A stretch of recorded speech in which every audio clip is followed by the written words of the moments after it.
wetegereze bulungi ploti eno nga uje nkugamba ya kyapa wetegereze bulungi olabe ekkubo lino lyekkubo erikutwala ekampiringisa erikutwala ku Kyansonzi yowandiise Masaka Road okuva wano okutuuka ku Kyansonzi nusu lukumi lubeera lukumala.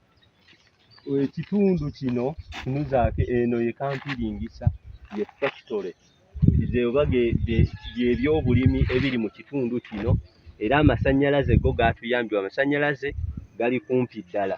Kati ploti eno eviira ddala awo okutuukira ddala eri ku ssente entono ate nga ya kyapa ssente zaayo ntono nsaamusaamu. Mu kitundu kino w'otunuulira kati engeri amakampani gye gali amangi mu kitundu kino bizinesi zitambulira ddala. Ozimba wano amaduuka ago abatambula okuva ku kyalo okuva ekampiringi okuva Nabyewanga nga bayita wano bagenda ku Kyansonzi okulinnya emmotoka abadde ekampiringisa abo abava okukola abakolera eno mu Koyika ewali Abasongaayi ewali Abachina n'abaki babeera bayita wano okugenda eri okukola emirimu gyabwe. Kitegeeza kya bizinesi ekyo kyo kyaggwa. Bwe kituuka ku nnyumba ez'abapangisa mwana wattu abakozi abayiika eno ennyumba bazeetaagira ddala. Kati gwe ekyonkulaakulana nga bizinesi oli mu kifo ekituufu.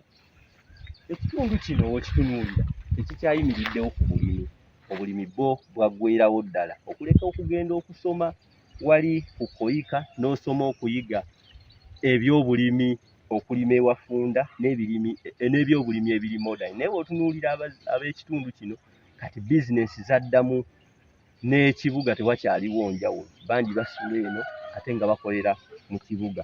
Kale ekitundu kino obeera ozze okugulako obeera mu kifo eky'ekibuga.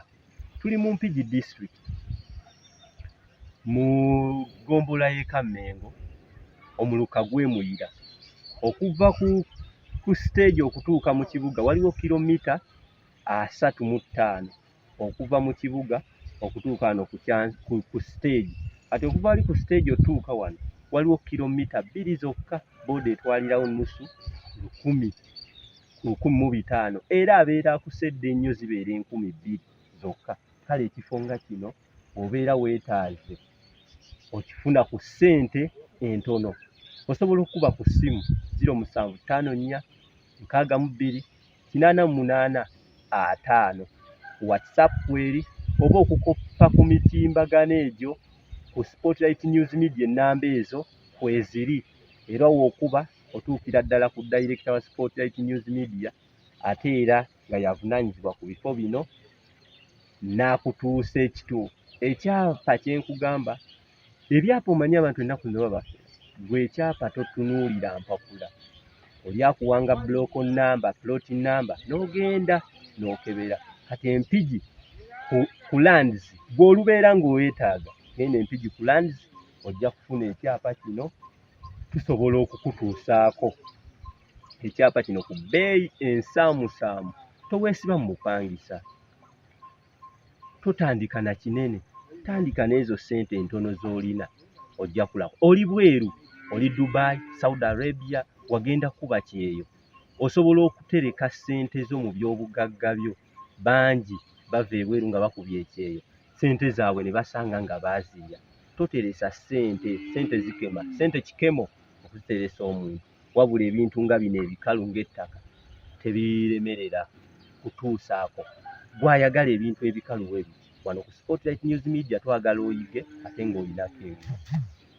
Ze Kiza Peter tukyakulambuza ebifo bingi okukulaga wa w'osobola okujja. Gwe nina $3 million, $5 million, $2 million, $3 ebifo tubirina era osobola okweyagala n'ofuna awe watuufu w'oyagala okubeera.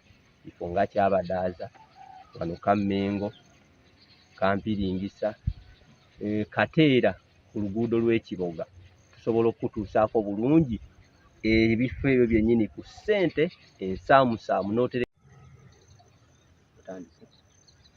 ba Spotlight tetukoma kutuusaako birungi byokka okuli amagezi ag'okuyiga omuli okusomesa awamu n'amawulire mu bifo eby'enjawulo. Wabula twakitunuddemu ng'ekyamazima kisaana okubeera nti b'osomesa era bayiga era booleetera amawulire balinako ewatuufu wa we batudde.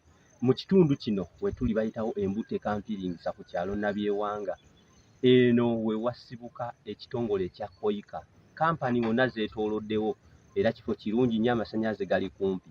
Obeera weetaaga poloti ez'okugula ez'amazima kubanga bakuguza obeera obamanyi ba Spotlight News Media basobola okutuusaako poloti zino. Wano wennyimiridde e Kampiringisa amasannyalaze weegali, oluguudo olulaba bulungi nnyo, luguudo lutegeerekeka, poloti ku ssente entono gw'ayagala ekyapa weekiri.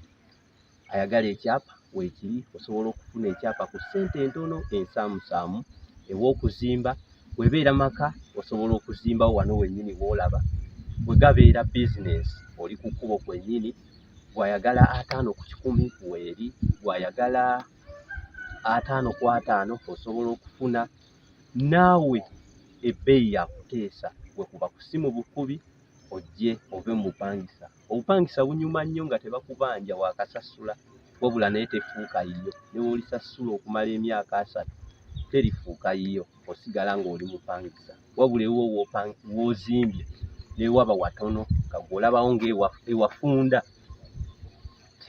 ebbeeyi osigala ng'oli wa bbeeyi. Fuuka landiroodi, wagira Spotlight News Media ate obeere nga enkulaakulana ogirimu wakati wennyini.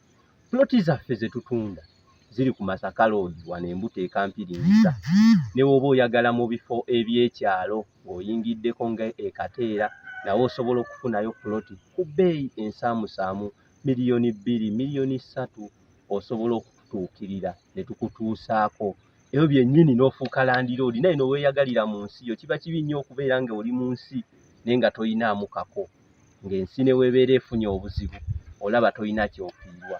Beera n'obugagga, ettaka ky'ekyobugagga eky'ensibo. Bwe yeetaaga okumanya ploti zaffe osobola n'okulambula n'onoonyereza amazima gaayo ezitundibwa ku mbeera eya ddala. Leka tukulambuzeeko ku ploti eno osobole okugiraba. Wali obeera kumpi ne factory oba kampani ekitebe ky'ebyobulimi ekya Koika mu Uganda kiri wano e Kampiringisa ng'essomero, eddwaliro weegali, amasannyalaze weegali. Okuva wano wennyimiridde okutuuka ku Masaka Road, boodabooda etwalirawo nnusu 1,000 lwokka. Okuva wano wennyimiridde okutuukira ddala ku Kyansonzi kwe bayita ku siteegi y'e Kampiringisa, boodabooda ya 1,000 lwokka. Otambuzaawo na bigere. Okuva awo ky'e Kampiringisa okutuuka mu kibuga, takisi ekutwalirawo 4,000 zokka. Kati ewantu nga okitegeeza osobola ozimba wano ate ng'okolera mu kibuga, tosubwa mukisa guno okufuuka landiroodi. Nze Kiza Peter, Spotlight News Media, akwagaliza okubeera ne Uganda ng'olinako ewuwo. Ettaka lirino lya kyapa, naawe ayagala endagaano era naawe osobola okututuukirira. Beera bulungi nga weekulaakulanya n'ebyenfuna.